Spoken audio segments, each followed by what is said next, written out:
Nuestro invitado de hoy nació en Mercedes. En Corrientes realizó sus estudios universitarios en la Facultad de Medicina de la UNE, egresando con el título de médico cirujano en 1990. En el área de la medicina se dedicó esencialmente a la asistencia, dándole gran parte de su esfuerzo a la cardiología preventiva y a la investigación médica, participando de numerosos estudios multicéntricos internacionales. Participó activamente en sociedades científicas cardiológicas, ocupando diferentes cargos en las mismas. Fue el primer residente del Instituto de Cardiología y actualmente es su director ejecutivo desde el año 2009. Nos visita hoy el doctor Julio Andrés Vallejos. Bueno, Doc, muchas gracias por estar acá, por aceptar esta invitación. No, gracias a vos. Perdón por todas las descoordinaciones previas. Hace mucho que queríamos sostener esta entrevista, bueno, pero finalmente estamos acá, así que... Sí, eso es lo importante. Doctor, ¿quién es Julio Andrés Vallejos?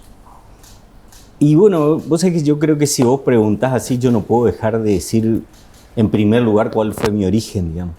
Yo me considero un mercedeño, nacido en una familia de clase media de mi pueblo, hijo de don Julio Vallejos y Celí María Brondani, un matrimonio excepcional de quienes tengo el mejor de los recuerdos, y una hermana que se llama Maricel, que vive todavía en Mercedes. Yo creo que definirme de esa manera es simplemente imaginarme de dónde vengo. Y digo esto porque cuando terminé mi escuela secundaria, hice lo que hacemos la mayoría del interior. Y me acuerdo como si fuera hoy que mi madre, un 23 de enero del año 1984, me preparó el auténtico avío. Y en el tren Urquiza vine a prepararme para el ingreso de la Facultad de Medicina. Yo decía, y hasta era un desafío para mí, que yo era un estudiante del interior, que yo no iba a necesitar un profesor más allá de lo que la escuela me había dado. Y así fue. Para mí era un desafío que la facultad me iba a recibir y que yo tenía que rendir examen de ingreso. Fue la última vez que se rindió el examen de ingreso, era el primer año del gobierno de Alfonsín. Y entonces tuve que cursar el cursillo, como le llamábamos en ese momento, de las dos materias que se rendían, que eran química y biología. Y así fue, vine con lo preparado en la escuela normal de Mercedes y con la ayuda de las profesoras de biología y de química de mi escuela nada más. Y me acuerdo que éramos 2.000 ingresantes en ese año. Y de acuerdo al scoring de puntaje, digamos, yo saqué 97 en biología y 96 en química. Y me acuerdo que era tercero, una cosa así en la lista, ¿no? Para mí ese era un desafío enorme, porque yo quería demostrar de que lo que yo había mamado en mi escuela y que era la capacitación que traía, era útil como para haberme dado las herramientas de venir y poder cursar medicina, que era mi gran desafío. Y así fue. Y dos cosas de eso, ¿no? Uno, pero esa conciencia que usted tiene ahora, de esto que nos está contando, de poner en valor la escuela pública de un pueblo, para estudiar una carrera que es una carrera complicada, que al día de hoy sigue siendo filtro para mucha gente. ¿Ya estaba en ese joven de 17, 18, 19 años? Totalmente. Yo era muy consciente de eso y yo venía con todo el ímpetu de valorar eso que había recibido. Y por eso te hice hincapié en que ese 23 de enero, me acuerdo hasta cómo acomodó mi madre las cosas que traje en una caja de madera. ¿Y qué trajo? Además de traje unos fideos especiales que no se pasaban nunca, 2 bolsas de arroz, unos pastelitos que ella hacía riquísimos, era una eximia cocinera, mi madre.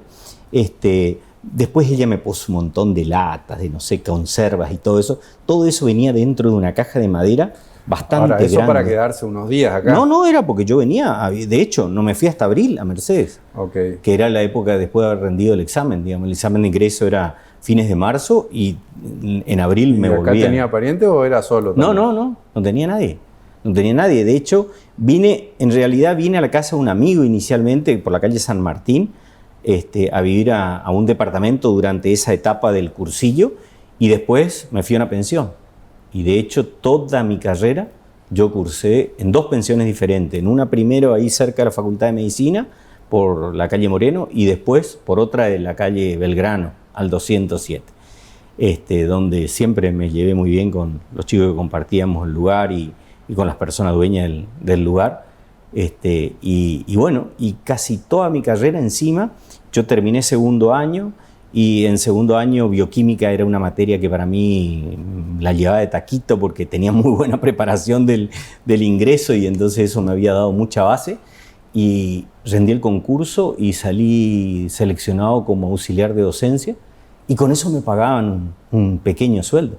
Con eso me mantenía. Prácticamente nunca le pedí a mis padres dinero más que lo que ellos me daban de comida, digamos, que siempre, como te contaba, el avío de mi madre era categórico y eso era lo que yo traía.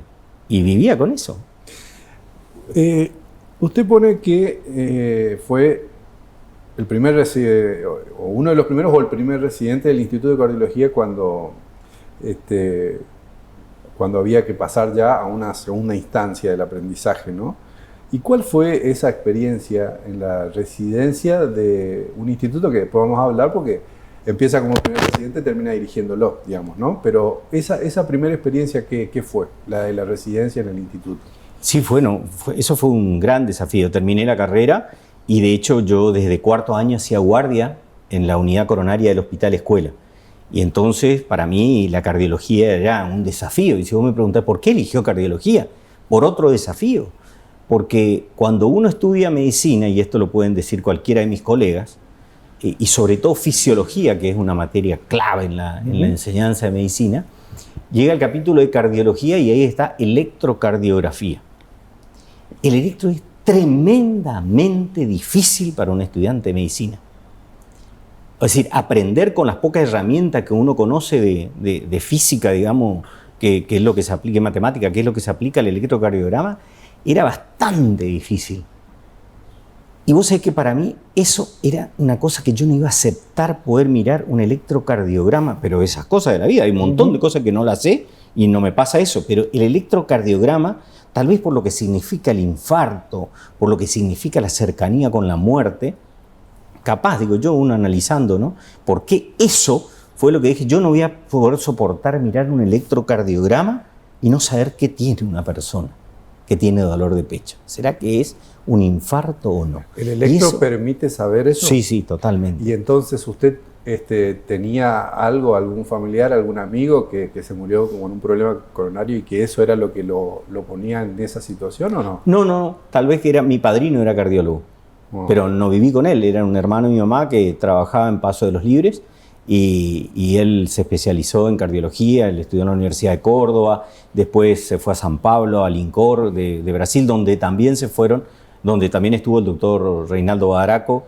que fue una de las personas que influyó mucho en mi formación, junto con el doctor Joaquín García, en el instituto. Que fueron, dicho sea de paso, impulsores enormes del Instituto de Cardiología. Totales, los cerebros y voluntades de ese instituto que convencieron al gobernador de turno, Pocho Romero Feria, en ese momento, para que se hiciera el Instituto de Cardiología. Y cuando usted logró poder determinar, viendo muchos informes seguramente de electrocardiograma, ¿qué es lo que tenía, ese triunfo, qué significó? Ese triunfo para mí significaba tener una herramienta poderosísima en la mano. Yo me sentía el brujo de la tribu. Claro. Es decir, la gente que tenía dolor de pecho no se cae ante un rayo que no sabe qué interpretar, pero sí el dolor de pecho le vuelve loco a cualquiera de nosotros que tengamos un dolor de pecho ya nos angustia. Imagínate y yo tenía la varita del brujo de la tribu que yo sabía en ese momento. Pero con evidencia científica. Por supuesto. Entonces yo me sentía el brujo de la tribu adoctrinado, digamos, en ese momento por la ciencia.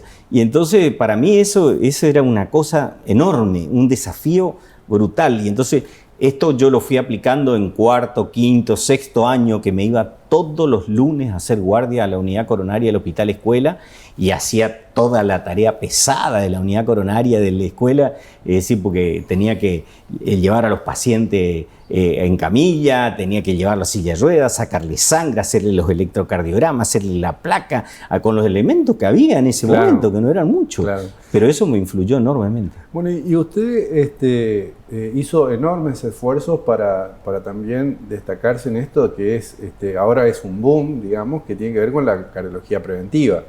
La cuestión ahí es, de nuevo, la motivación para poder enseñar, porque hay una de las cosas también acá, es que, sobre todo yo me imagino en la década del 80, en la década del 90, que hay que hacer docencia también, no solamente con los médicos, sino sobre todo, me parece, con los pacientes. Es decir, cambiar hábitos, una cantidad de cosas. Sí, bueno, eso para mí era algo que... me parece, es decirle al otro lo que no quiere escuchar. Exacto.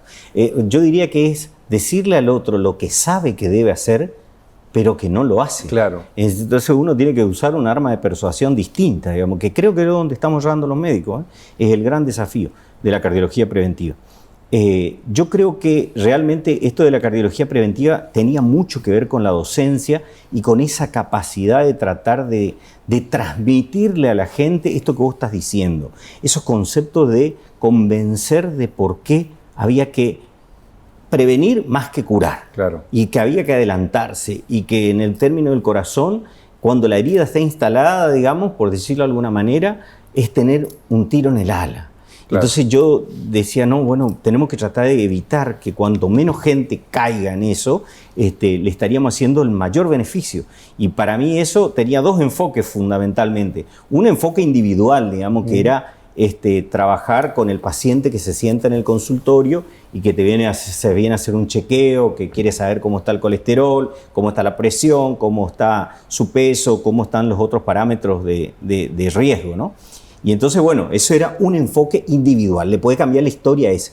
Pero yo, desde que estuve en el instituto, siempre fui, digamos, algo así como un impulsor de la cardiología preventiva en el instituto, junto con el doctor Rúbeda, que no formaba parte del instituto. Una cuestión más colectiva, ¿no? Claro, entonces había que hacer un enfoque que era el enfoque poblacional.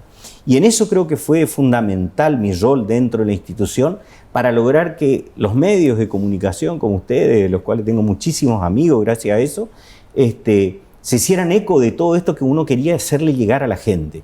Y entonces usamos diferentes herramientas y a lo largo de todos esos años que me dediqué muchísimo a lo que es el enfoque poblacional de la cardiología preventiva, trabajamos muchísimo con el Ministerio de Educación y con las escuelas en los diferentes niveles.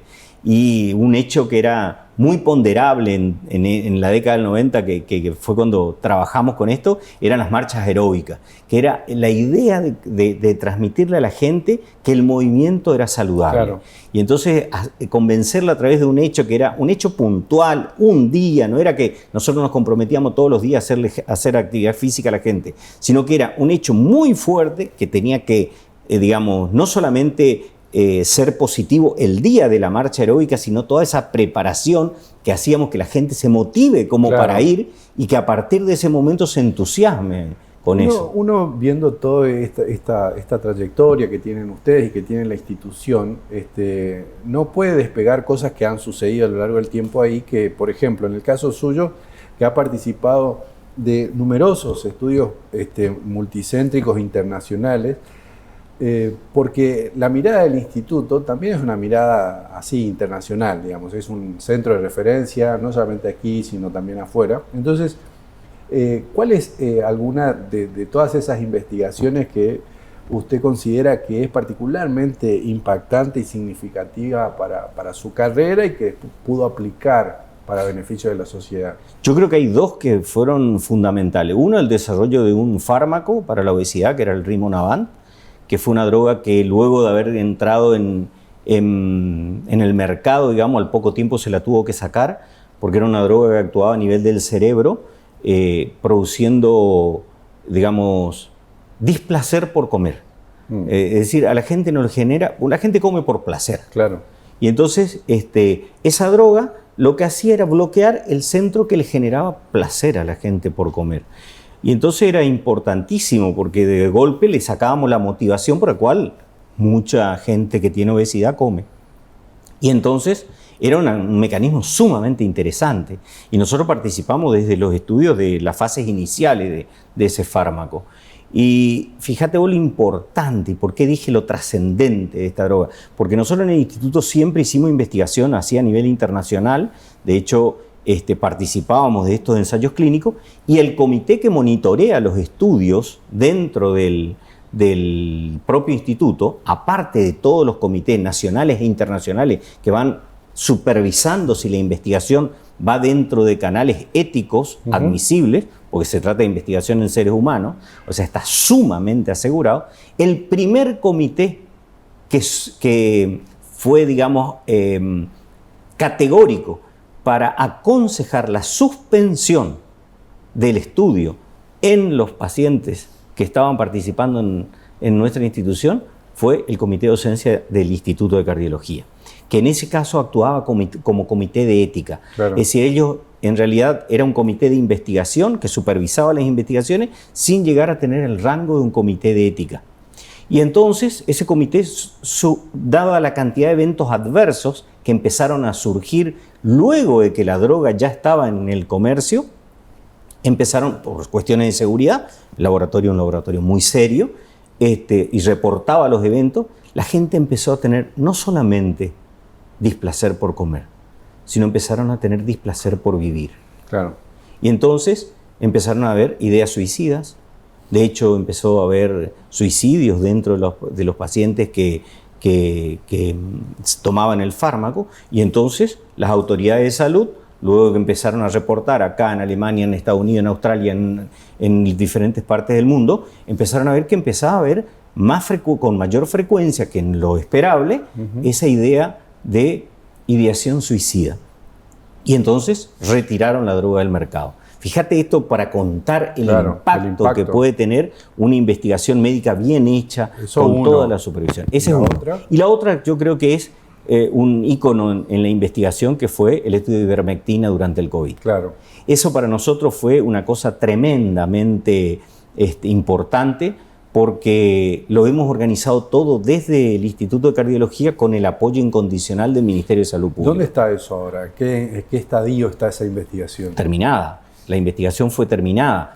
¿Y la conclusión es? Las conclusiones que nosotros no pudimos demostrar que el beneficio de que sí tenía la ivermectina en los pacientes con COVID llegara a tener significación estadística como para demostrar contundentemente que disminuía la internación en los pacientes que tenían COVID. Perfecto. En el año 2009 usted se convierte en director ejecutivo del Instituto de Cardiología. Son casi 15 años ya, demasiados para una provincia como la nuestra, como para un país como el nuestro, ¿no? Un nivel de estabilidad de ese estilo. Entonces, la pregunta es, ¿qué hay ahí? ¿Qué es para usted eso? Y yo creo que tal vez, como ustedes, los que no conocen, deberían saber que en realidad los cargos de directores son nombrados por el Poder Ejecutivo del gobierno provincial. Nosotros no dependemos del Ministerio de Salud Pública porque el instituto es un ente autárquico. Y entonces el gobernador designa los integrantes del directorio, de los cuales uno es propuesto por la fundación, pero es avalado por el gobernador. Desde que nosotros asumimos en el año 2009, pasaron 3 gobernadores, algunos de ellos en diferentes periodos de gobierno, como primero Arturo Colombi, que fue el que nos designó, después vino Ricardo Colombi y nos volvió a ratificar en el cargo, y después sus 2 gobiernos, y posteriormente Gustavo Valdés también en sus 2 gobiernos nos ratificó en el cargo a los 3 miembros del directorio que formamos parte. Yo creo que lo único que pudieron haber visto en nosotros es un modelo de gestión que funciona.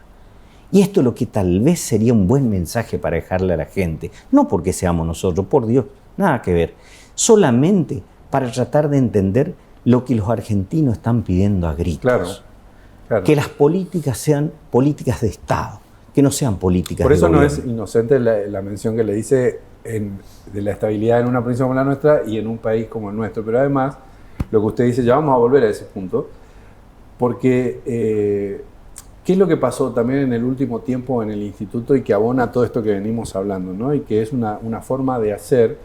Y me gustaría que empecemos por... Hay dos cosas que yo marqué, hay muchísimo para hablar, no nos alcanza el tiempo, pero marqué dos cosas, ¿no? Uno tiene que ver con las certificaciones de calidad. ¿Qué son y por qué el instituto fue certificado con normas de calidad por encima de, bueno, no sé, en Corrientes creo que es la única institución, no sé si hay otras más? No hay ninguna. Lamentablemente no hay ninguna. Yo quiero decir que cuando nosotros empezamos el proceso de certificación con el ITAE, que es el Instituto Técnico de Acreditación de Establecimientos de Salud, es diferente a las normas ISO, a las normas que usa la industria u otros rubros, digamos, porque acá lo que se hace es calificar el cumplimiento de todas las pautas con las que se maneja la institución, desde la admisión al paciente hasta el tratamiento que se da, cómo pide el turno, cómo se le da de alta, cómo son los procesos de tratamiento de cada una, lo cual tiene que estar todo escrito, en primer lugar. Y en segundo lugar, que lo que está escrito se cumple. Claro. Y entonces eso apunta a la excelencia. Y yo creo que fundamentalmente tenía el basamento en tres cosas que era lo fundamental. Hay también ahí, Doc, perdón, para la gente, un principio de equidad que es tremendo, ¿no? Claro. Porque tiene el mismo valor usted, que yo, que cualquiera de la gente. El primero de los criterios es el humanismo. Es decir, encontrar que el tratamiento que se le brinde a la gente, a los pacientes, sea humanitario. Y eso es fundamental. Y lo que vos dijiste es un aspecto de eso, ¿no? O sea, que el hecho de que un paciente que no tiene cobertura social y es indigente y no tiene necesidades básicas insatisfechas, tiene que ser atendido por el mismo equipo de cirujanos, por el mismo equipo de hemodinamia, usa la misma cama que usa el paciente que tiene la obra social más encumbrada como el que puede pagar particularmente. Eso no tiene precio, digamos. Tal vez es el modelo más difícil de entender, digamos, como para lograr que una institución de semejante envergadura, nosotros tenemos 815 empleados, realmente pueda sobrevivir en todos estos avatares que son los que estamos en este momento, que me angustian tremendamente de los que no somos ajenos, ¿no? Y entonces este punto yo creo que es uno. En segundo lugar, aparte del humanismo, creo que tiene que ver con la seguridad de los pacientes. Y esto es tremendamente útil. El primer principio de la medicina es no dañar. Y en consecuencia, hacerse eco de que la seguridad es algo que cuidamos. De hecho, nosotros tenemos un comité de seguridad de los pacientes que se reúne y analiza cada una de las situaciones que se exponen como problemáticas, digamos, de un paciente que se pueda caer en la cama, a otro que se le pudo haber dado mal un fármaco, o a otro que no se le dio instrucciones adecuadas y no entendió a la hora de ser dado de alta. Es decir, nosotros estamos analizando la seguridad de los pacientes en todos sus aspectos. Y ese es otro pilar tremendo, tremendamente útil. Y yo creo que ninguno de esos dos anteriores estaría completo si no hablamos del tercero, que es de la calidad de lo que se hace. Y eso tiene que ver con la mejora continua. Y esto no significa que nosotros seamos los mejores, sino que estamos permanentemente tratando de mejorar. Porque siempre queda algo de esa voluntad, ¿no? Por supuesto. Y lo otro, que también esto es nuevo, se informó hace pocos días, tiene que ver con la incorporación de inteligencia artificial para diagnósticos, y me gustaría que pueda ahondar un poquito en ese punto. Sí, en realidad nosotros no queremos estar fuera de la cresta de la ola, digamos, y no unirse a la inteligencia artificial y tapar el sol con la mano. Y es una tontería no intentar ver qué es lo que la inteligencia artificial puede aportarnos a la medicina. Entonces, bueno, nosotros tenemos dentro del instituto un departamento de innovación tecnológica que está, digamos, investigando justamente la aplicación de la inteligencia artificial en la electrocardiografía, juntamente con un proyecto en conjunto con la Universidad de Mar del Plata, donde hay bioingenieros que se unieron al proyecto de nuestro departamento de innovación tecnológica, y teniendo una base de datos como la que nosotros tenemos de todos los electrocardiogramas que se hacen en el instituto, están analizando diferentes aspectos que tienen que ver con el diagnóstico. Y esto es tremendamente útil si se pudiera llegar a aplicar. O sea, esto está en la fase de investigación. Creemos que por lo menos un año le va a demorar a este grupo de investigadores como para poder lograr demostrar qué parte de la inteligencia artificial es útil para esto. Imagínate a un médico como los que yo te dije recién, de la Cruz, corriente, que está mirando un electrocardiograma y no sabe será que tiene o no tiene, Claro, y puede que hacer comparación la herramienta de la por uso de inteligencia tecnología. artificial le puede decir su paciente es un infarto. Además, con un esquema de comparación que la inteligencia artificial puede valorar en escalas que la mente humana solamente no puede. ¿No? Así es. Doctor, ahora sí, porque el instituto también, este ciclo, además nosotros estamos poniendo en el año de los 40 años de la democracia, ¿no? Y este instituto nace un poco con la democracia, nace un poco ahí en los primeros años del 80. ¿Y qué es para usted el Instituto de Cardiología y dirigirlo justamente en este momento, por ejemplo, ¿no? Voy a usar una frase de mi esposa. Es la primera casa. La segunda es la nuestra, dice mi familia.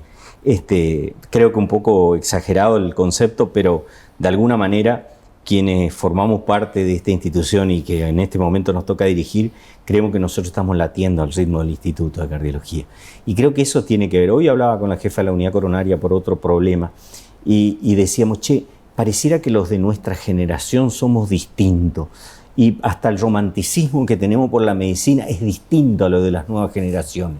Y se ve que es distinto. Cuesta aceptarlo. Nosotros que ya nos consideramos casi unos dinosaurios dentro de la institución, nos cuesta aceptar las nuevas modalidades, las nuevas pretensiones, las nuevas formas de trabajar.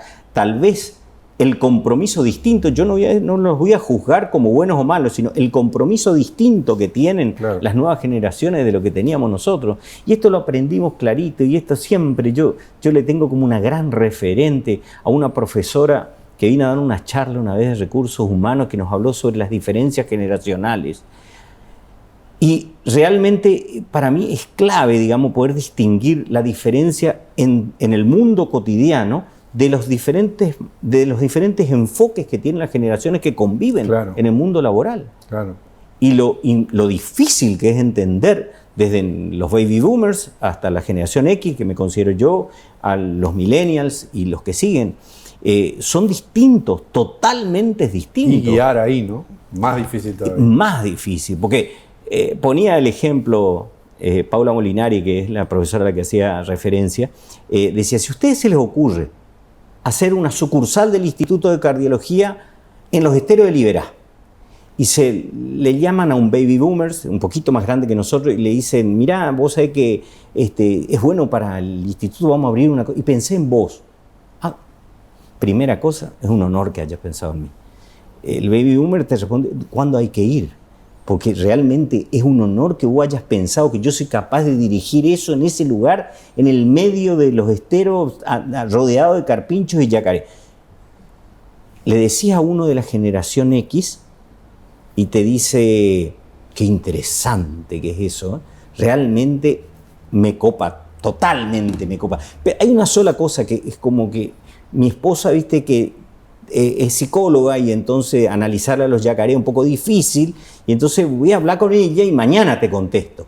Es una manera distinta ya de encarar. Y al otro día viene y te dice, estuve analizando, nos gusta muchísimo la idea allá de ir a Liberá, pero ¿sabes qué? ¿Cuánto hay? Porque el irme hasta allá implica dejar todo lo que yo tengo acá. Y entonces eso también tiene que justificarse de alguna manera, porque es un sacrificio. Y finalmente, si uno hace esta misma pregunta a un millennials, ¿a Liberá? Vos estás totalmente loco. ¿Dónde te renuncio? Te dice. Claro. Doctor, finalmente, porque se nos fue el tiempo increíblemente, vamos a retomar ese puntito que usted tocó, porque me parece que es central, ¿no? Y que es fácil de entender cuando ponemos de ejemplo, por ejemplo, al Instituto de Cardiología. Es decir, que hay políticas públicas que sí se pueden llevar a cabo y que sí se pueden llevar a cabo de la manera en la que se lleva a cabo el Instituto de Cardiología en una provincia como esta, con todos los problemas que tiene.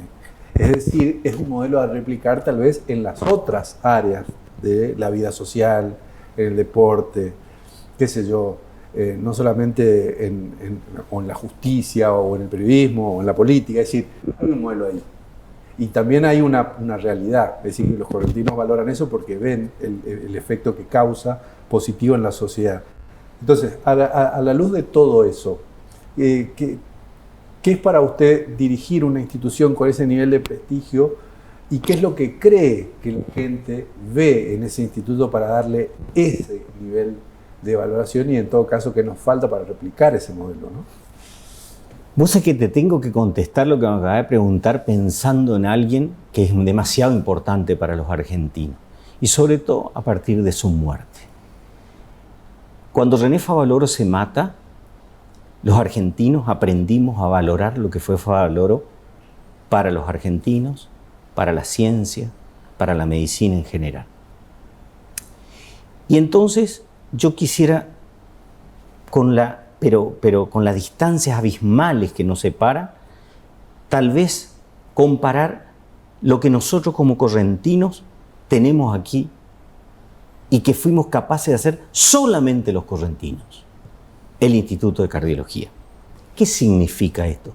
Significa tal vez lo que somos capaces de lograr cuando trabajamos gestionando en serio. Cuando ponemos más allá de las excusas, más allá de los intereses personales, más allá de los intereses sectarios, ponemos algo como norte y lo respetamos a rajatabla. Cuando sabemos qué es lo que queremos, dónde debemos llegar y con qué medios debemos hacerlo. Entonces, ¿por qué puse el ejemplo de Favaloro? Porque Favaloro trascendió cuando se mató, cuando no lo tuvimos más. Entonces, a mí me gustaría que en este espacio de reflexión que vos me diste pie con esta pregunta, a mí me gustaría decirle a los correntinos que nosotros seamos capaces de valorar lo que tenemos, que ya no nos podemos permitir más pérdidas. Es decir, si nosotros tenemos a la vuelta de nuestra casa la posibilidad de que cuando se nos tape una arteria, alguien nos destape magistralmente con los niveles máximos de calidad de la medicina, eso es porque nosotros todos juntos como sociedad lo pudimos lograr. Ya no depende de una persona, ni del que se le ocurrió, ni de los que seguimos ahí adentro. No, depende de todos. Y depende del apoyo de todos los correntinos. Yo recién dejé traslucir, no somos ajenos a las circunstancias. El Instituto de Cardiología, yo noche entera que no duermo pensando cómo vamos a hacer para llegar a fin de mes, cumplir con los compromisos que tenemos, cómo vamos a hacer para pagar, cómo vamos a hacer para renovar tal equipo, como que no se nos vaya a quemar tal cosa, que no nos quedemos sin esto. Por Dios, porque nuestra fragilidad es extrema. Es decir, el instituto funciona y está a disposición de todos los correntinos, pero tenemos que apoyarlo, claro. Tenemos que cuidarlo. No nos puede pasar indiferente. Nosotros hicimos una herramienta de apoyo al instituto, que no es una obra social ni nada, que es este modelo de administración que tiene con la Fundación Cardiológica Correntina. Y hemos generado algo que se llama un plan de beneficio para socios, el PBS. Esa herramienta hoy se construyó o se constituyó en la herramienta más útil de supervivencia que tiene la institución. Claro. Si mañana nos dicen no pueden tener más esto, es el certificado de defunción del instituto. Claro. La gente cree que en este momento el Estado correntino pone millones de pesos en la institución y que gran parte de todos los ingresos, es solo el 35% de los ingresos cotidianos del instituto lo que aporta el Estado, lo cual es muchísimo, pero tremendamente agradecido. Claro. De que haya el compromiso del gobierno. Gente pone pero claro, el resto es la gestión. Y entonces si nosotros no valoramos que tal vez la cuotita que es del PBS es menos de lo que sale una pizza o un lomito en este momento. Y si aún así no lo valoramos, porque yo quisiera que en este momento hay cerca de 75.000 socios, pero somos 1 millón de correntinos. Claro. Hay todavía cerca de 900.000 correntinos a los cuales todavía no le hemos podido lograr convencer de que sea una clave en el apoyo de esa institución. No es porque seamos los únicos, sino es porque lo que tenemos y está funcionando. Y yo recién le dije, depende de esa herramienta la supervivencia del instituto. Doctor, muchas gracias. No, gracias. A ustedes también, gracias por estar ahí. Recuerden que este y los demás episodios se pueden ver en los repositorios digitales eduardoyelmedioledesma.com, del Diario Litoral y todas las semanas por este canal. Muchísimas gracias y hasta la próxima.